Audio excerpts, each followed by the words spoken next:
Surprise! সত্যি সত্যি যে এরকম সারপ্রাইজ আসবে সত্যি ভাবতে পারিনি। ফেসবুক থেকেই এক দিদির সাথে আলাপ, সেই দিদি এই সারপ্রাইজ গিফটটা আমার মেয়ের জন্মদিনে মেয়ের জন্য পাঠিয়েছে। তো চলো আসো ওপরে নিয়ে আসো, কি গিফট পাঠালো। ওরে বাবা, একদম খুশিতে খুশিতে নিয়ে আসছে।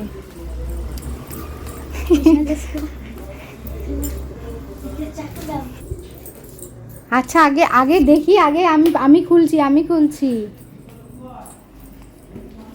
দেখো দেখো, ওপরে উঠে বস, ওপরে উঠে বস। কি খুশি বাবা! এটা একটা মাসিমণি দিয়েছে, তোমার জন্য পাঠিয়েছে। কি পাঠিয়েছে? মাসিমণি অনেক দূরে থাকে, তাই ডেলিভারি করে দিয়েছে। মাসিমণি আসতে পারবে না, মাসিমণি কলকাতায় থাকে।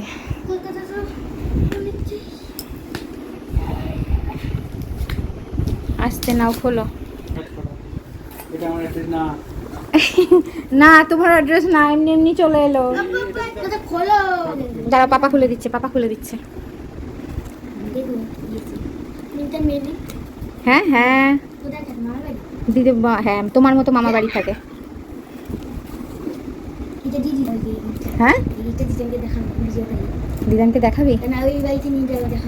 আচ্ছা আচ্ছা, ঠিক আছে, দেখাবি। কি মজা দিদি, তুমি যে এত আনন্দ হয়েছো এখনো। মাসিমণিকে ফোন করবো, আগে খুলে নাও। মাসিমণি বলেছে যে তোমার কেমন লেগেছে সেটা জানো, মাসিমণিকে বলি সেই রিয়াকশানটা। বক্সটা খোলার সময় ঠিক এই মুহূর্ততেই একটা গন্ডগোল হয়ে গেছে। আমার মেয়ে এটা এমনি কাগজ ভেবে, ও ছোট তো, ওই তো খুলছিল ভেবে সরিয়ে ফেলেছে। এটাই কি আমরা জানি না, পরে বলছি। দাঁড়াও, পুরি বাবারে কত কিছু, দেখি দাঁড়াও দেখি কত কিছু আছে, দেখি। তুই লাইটটা জ্বালা, দেখি। বাবা কি খুশি! কি দিয়েছে দেখো। টেডিটা খুব সুন্দর। হ্যাঁ, এটা আমার ভাইয়ের কাজে লেগে যাবে। ভাই, মামি বলেছে ভাইকে দিতে, তো ভাইকে আচ্ছা। জামাগুলো দেখি। এটা একটা জামা, বাবা দুটো জামা পাঠিয়েছে। ওরে বাবারে, 3টে জামা, 4টে জামা, বাপরে। ও আবার একটা ব্যাগ, আর এই যে খালি, এটা হচ্ছে খালি বাক্স। বাপরে, মাসিমণি কত কিছু পাঠিয়েছে। টেডিটা তো খুব সুন্দর হয়েছে। হ্যাঁ, খুব সুন্দর লেগেছে। দেখো, খোলো। এটা তোমার কাজে লাগবে। এটা আমার কাজে লাগবে, এটা তোমার কাজেও লাগবে। বা খুব সুন্দর হয়েছে, ব্যাগটা তো বেশ সুন্দর। দেখি ব্যাগটা দেখি। ব্যাগটা খুব পছন্দ হয়েছে। মাসিমণি ভিডিও যখন দেখবে, মাসিমণি খুব আনন্দ পাবে। ব্যাগটা খুব সুন্দর হয়েছে দিদি, ভীষণ সুন্দর হয়েছে ব্যাগটা, ভীষণ সুন্দর, খুব সুন্দর। হ্যাঁ দেখো, জামাটা দেখো। হ্যাঁ হবে, কেন হবে না, দেখো। হ্যাঁ, জামা তোমার মতোই পাঠিয়েছে পুরো। মাসিমণি তোমাকে দেখেই পাঠিয়েছে। হ্যাঁ, সুন্দর হয়েছে, জামাটাও সুন্দর হয়েছে। না, ওটা রাখো পাশে রাখো। এবার এইটা খোলো।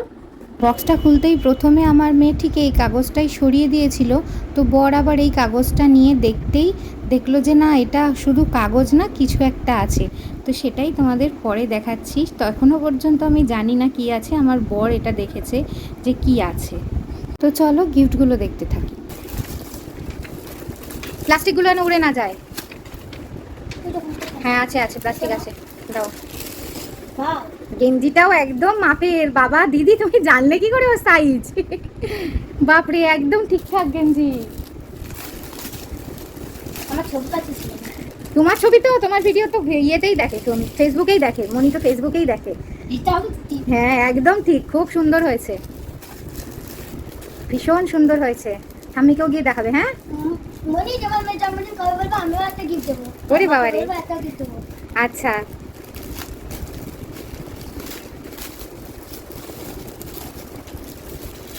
নাও খোলো। এটা সাদা। খুব সুন্দর হয়েছে, সাদা কালো নীল, আর একটা বড় ফ্রক। খুব সুন্দর হয়েছে, খুব সুন্দর হয়েছে। সব কটা গিফট ভীষণ সুন্দর হয়েছে।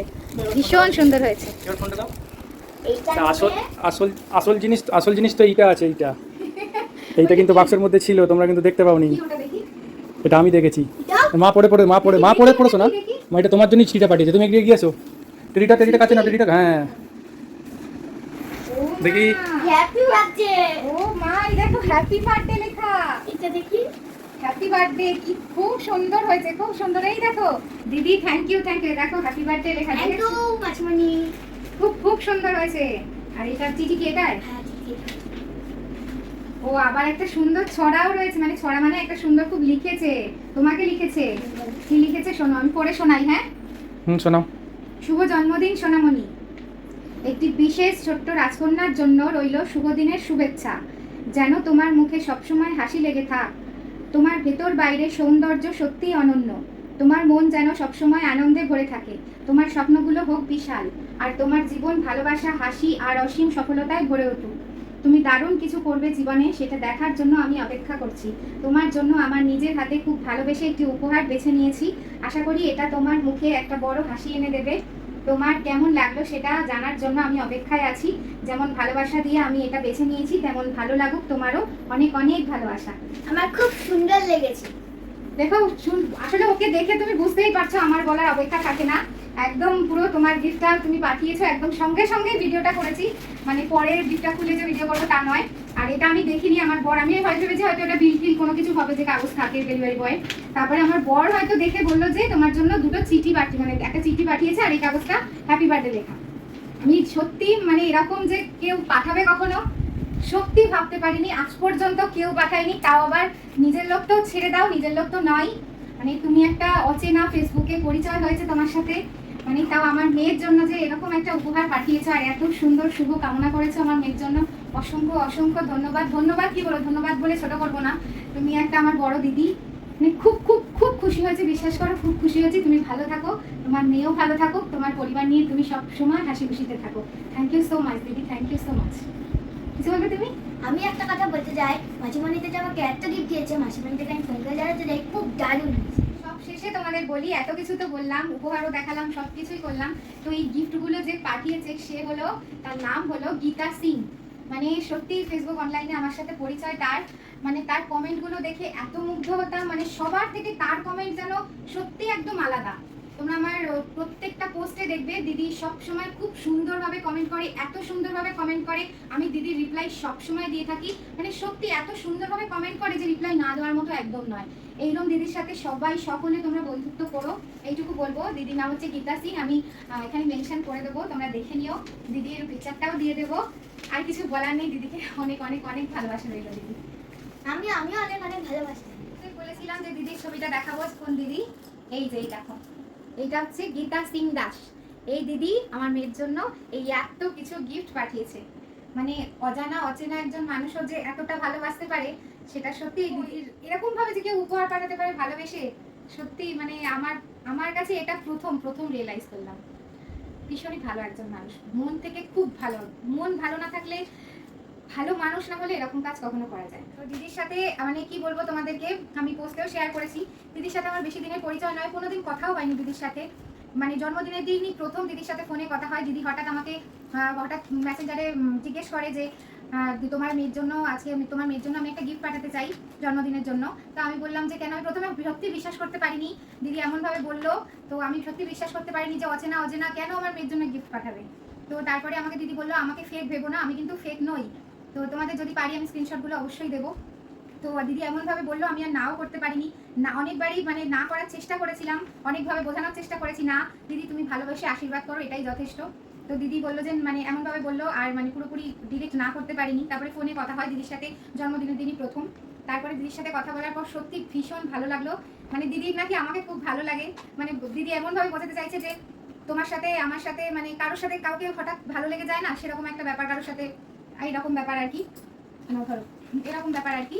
তো যাই হোক, আমারও খুব ভালো লেগেছে। মানে সত্যিই যে এরকম কিছু গিফট আমার মেয়ের জন্য আসবে আমি সত্যিই আশা করিনি। দিদিকে অসংখ্য অসংখ্য ধন্যবাদ। ধন্যবাদ কি দেবো, অনেক অনেক অনেক ভালোবাসা দিদিকে, অনেক অনেক। আমিও তোমাকে অনেক অনেক ভালোবাসা দিলাম। হ্যাঁ, আর মেয়েকে তুমি আশীর্বাদ করো, আর তোমরা সবাই আশীর্বাদ করো, ও যেন ভালো থাকে, সুস্থ থাকে, পড়াশোনাটা যেন ভালো করে করে, যেন মানুষের মতো মানুষ হয়। তো ভিডিওটা এখানেই শেষ করছি। এর আগেও বললাম ভিডিওটা অনেকটা লং হয়ে গেল, সবাই অবশ্যই দেখো ভিডিওটি কেমন লাগলো। আর দিদির পাঠানো মেয়ের জন্য প্রত্যেকটি জন্মদিনের উপহার তোমাদের কেমন লাগলো তোমরা অবশ্যই কমেন্ট করে জানিও। আর দিদির মুখ থেকে এটা শুনে এত ভালো লেগেছে, দিদির নাকি আমাকে খুব ভালো লাগে, আর আমার কন্টেন্টগুলো একদমই অরিজিনাল, সেটা আরও বেশি ভালো লাগে নাকি। তো এটা শুনে সত্যিই ভালো লাগলো যে কারোর মনে একটু হলেও আমি জায়গা করে নিতে পেরেছি।